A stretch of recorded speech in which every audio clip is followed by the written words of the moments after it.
İran nüvə silahını sınaqdan keçirdi. Rusiya rəsmisi Dmitri Medvedev məhz sensasyon bir açıqlama verib. Həmin açıqlama nədən ibarətdir? Gündəm xəbərin efirində 8 aprel tarixidir və dünyadan bir məlumatı diqqətinizə çatdıracağıq. Belə ki, Amerika və İran arasında atəşkəs perspektivləri hələ də qeyri-müəyyəndir. Lakin Tehran artıq Hörmüz boğazında nüvə silahını uğurla sınaqdan keçirib.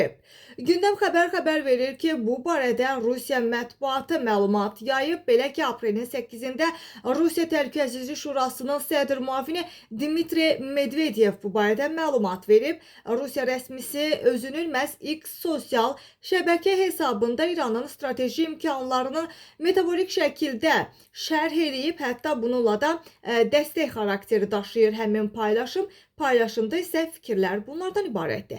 İran öz nüvə silahını sınaqdan keçirdi. Bu silahın adı Hörmüz boğazıdır.